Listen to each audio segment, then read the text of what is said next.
आज के इस विशिष्ट कार्यक्रम में नीमूबेन पधारी हैं। मैं दिल्ली और देश के व्यापारियों की तरफ से उनका स्वागत करता हूं।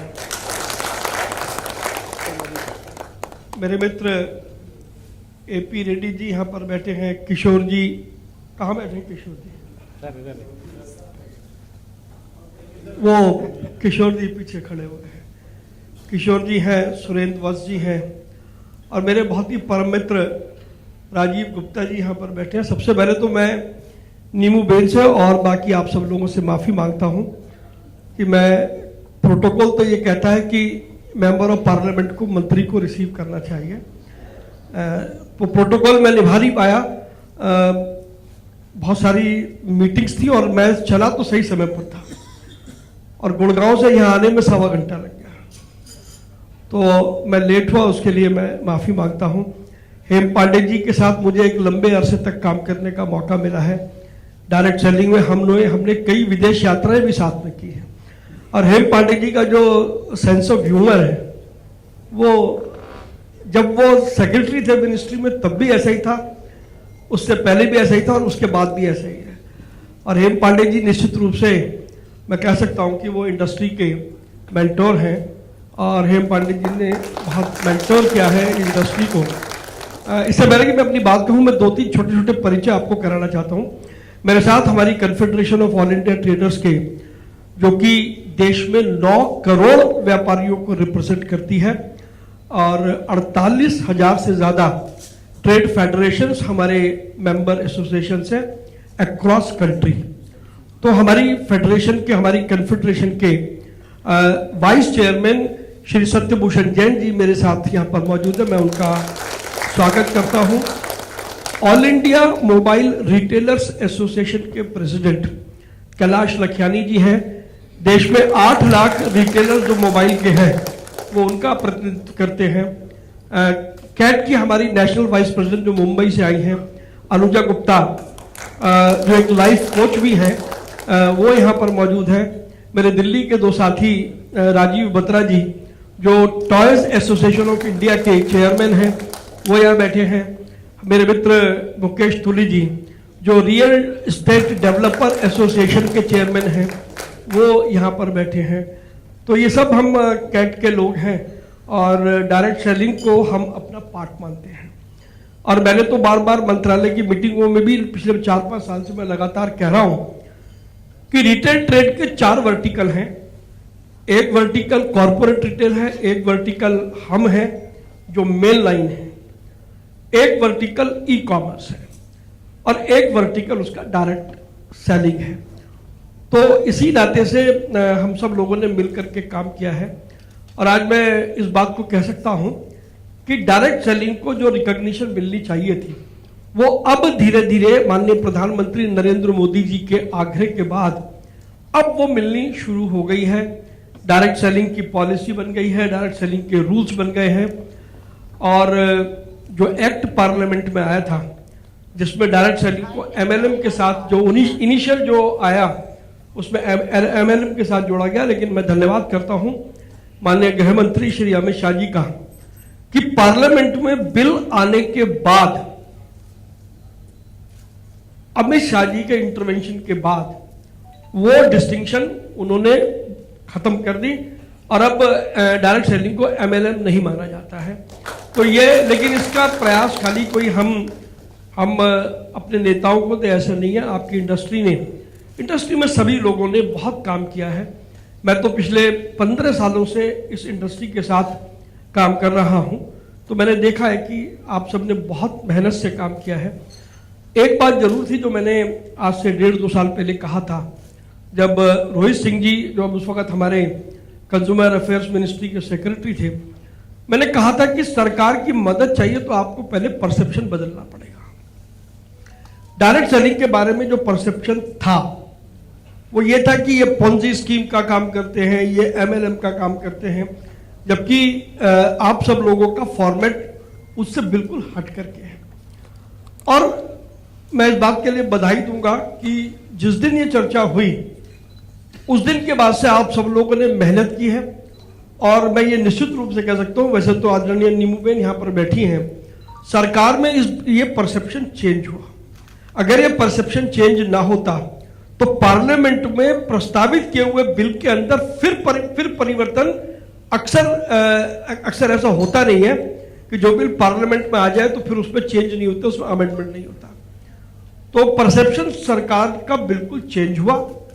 और मैं यहां तक समझता हूं, क्योंकि आदरणीय नींबूबेन यहां पर बैठी हैं, प्रधानमंत्री नरेंद्र मोदी जी के नेतृत्व में जो हमारा व्यापारी है, जो हमारा जो एंटरप्रेन्योर है, जो सेल्फ काम करना चाहता है, क्योंकि प्रधानमंत्री जी बार बार कहते हैं कि हमें जॉब सीकर नहीं बनना है, हमें जॉब क्रिएटर बनना है। तो आप सब लोग जो यहां पर बैठे हैं, आप सब लोग जॉब क्रिएटर हैं। इस नाते से आप सबकी भूमिका भारतीय अर्थव्यवस्था में एक बहुत बड़ी महत्वपूर्ण भूमिका है। कंसल्टेशन लगातार सरकार करती आई है और ये बड़ा चेंज, सुरेंद्र वंश जी यहां बैठे हैं, राजीव गुप्ता जी यहां बैठे हैं, 2014 से पहले कंसल्टेशन नहीं होती थी, लेकिन 2014 से जब से नरेंद्र मोदी जी की सरकार आई है, कंसल्टेशन के दौर हुए हैं। और डायरेक्ट सेलिंग के बारे में मुझे मालूम है 10-10 बार आप सब लोगों से बातचीत सरकार ने उस वक्त की। मैं तब आपके साथ था, अब मैं आज भी आपके साथ हूं, बट तब मैं टेबल के उस तरफ था, अब मैं टेबल के उस तरफ भी हूं और टेबल के इस तरफ भी हूं। तो मैं कोई अपनी सरकार का बखान नहीं कर रहा, ये इतिहास है, ये रिकॉर्ड है, क्योंकि मैं लगातार पिछले 35 सालों से व्यापारियों की समस्या उठाता रहा हूं। मैंने देखा है कि 2014 से पहले कंसल्टेशन होती नहीं थी और मंत्री से समय मांगो तो समय नहीं मिलता था, लेकिन 2014 के बाद व्यापारियों के साथ लगातार कंसल्टेशन हुई है। एक एक विषय पर सरकार ने दिल खोल करके कंसल्टेशन की है, और अगर वो ना किया होता तो डायरेक्ट सेलिंग के रूल्स नहीं आते। तो अभी जो बाकी थोड़ा बहुत काम बचा है, मैं आपसे यह आग्रह करूंगा, हम सब लोग तो आपके पूरी इंडस्ट्री के साथ में ही है, कि फॉर्मेट आप बना लें कि आपको अब बाकी क्या बच गया। आपका काफी कुछ बचा है, लेकिन क्या बच गया और उसको पाने का रोड मैप क्या है। जब तक हम ये नहीं बनाएंगे तो हम हवा में लाठी घुमाते रहेंगे, हाथ में कुछ आना जाना नहीं है। तो मैं निश्चित रूप से आपको ये कह सकता हूं कि इसको करने के लिए आप सब लोग सक्षम हैं। आप कोई भी रोड मैप बनाए, हम सब लोग आपके साथ पूरी मजबूती से पहले भी थे, आज भी हैं और कल भी रहने वाले हैं। Confederation of all India traders के सेक्रेटरी जनरल की हैसियत से मैं आपको ये भरोसा देता हूं कि जैसे कैट पहले आपके साथ खड़ा था, कैट आज भी खड़ा है, कैट कल भी खड़ा है। लेकिन अभी 2 दिन हमारा अशोका होटल में, कल हमारा 2 दिन का कन्वेंशन खत्म हुआ, जिसमें देश के सभी राज्यों के 350 से ज्यादा ट्रेड लीडर्स जो स्टेट की इकोनॉमी को चलाते हैं वो मौजूद थे। अंडमान निकोबार से भी आए थे, लक्षद्वीप से भी आए थे, और देश के सभी राज्यों से वो लोग आए हैं। एक बात पक्की है कि ये जो हमारे जो, वैसे तो नींबूबेन बैठी हैं तो, लेकिन मैं कह सकता हूं क्योंकि उनका मुझ पर विशेष स्नेह रहता है, ये जो रामलाल श्यामलाल का व्यापार है, यदि हमारे मन में कोई कल्पना हो ना साहब, इस रामलाल श्यामलाल को खत्म करना पड़ेगा, ये आप पक्का मान लो। नरेंद्र मोदी जी के शासन में रामलाल श्यामलाल तो नहीं चलेगा।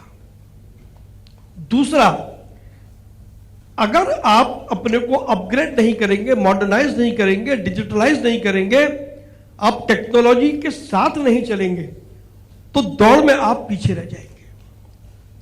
फिर वो लोग दौड़ में आगे आएंगे जो जिनके पास टेक्नोलॉजी है, जिनके पास रिसोर्सेज है, जिनकी डीप पॉकेट्स है। तो कल फिर ये ना कहें कि क्योंकि हम कुछ नहीं कर रहे, दूसरा आ गया और हम इसी बात की शिकायत करते रहेंगे। हमने बाकी ई कॉमर्स के सेक्टर में हम लोगों ने जहां बड़ी कंपनियों को हमने निशाना बनाया, अभी सीसीआई की रिपोर्ट आई है, सीसीआई ने साफ साफ दो बड़ी कंपनियों को ये कहा कि इन्होंने गड़बड़ करी है, लेकिन उसके साथ साथ हमने ये भी कहा कि हमारे व्यापारियों को भी अपग्रेड और मॉडर्नाइज होने की जरूरत है, और हम उसके लिए एक एक स्टेट में जाकर के हम स्किल डेवलपमेंट के कार्यक्रम चला रहे हैं। टेक्नोलॉजी क्या है, हम मेटा के साथ हमने मिलके सोशल कॉमर्स, व्हाट्सएप को आप कैसे यूज कर सकते हैं व्यापार के लिए, हम उसकी वर्कशॉप चलाते हैं। मास्टर कार्ड के साथ मिलकर के हम डिजिटल पेमेंट का एडॉप्शन और एक्सेप्टेंस कैसे हो, हम वो काम करते हैं। स्टेट बैंक ऑफ इंडिया और HDFC बैंक के साथ मिलकर के देश की बैंकिंग से आपको कैसे लाभ हो सकता है डिजिटली, हम उस पर काम कर रहे हैं। ऐसे बहुत सारे काम हम पूरे देश में कर रहे हैं। तो मैं FDSA को जरूर ये कहूँगा, हालांकि तो आप तो खुद ही टेक्नोलॉजी के ज्ञाता हैं, लेकिन टेक्नोलॉजी का जितना प्रसार आप अपने डिस्ट्रीब्यूटर्स के मध्य में कर पाएंगे तो वो आपकी इंडस्ट्री को उससे फायदा मिलेगा, ऐसा मेरा मानना है। तो आज के इस मौके पर मैं आपको बधाई देता हूं कि, लेकिन आपने शब्द बड़ा गलत यूज किया। जैसे होता है ना 13वीं,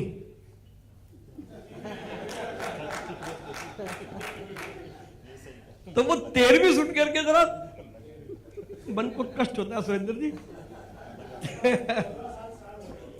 हाँ, आप ये कह सकते हो।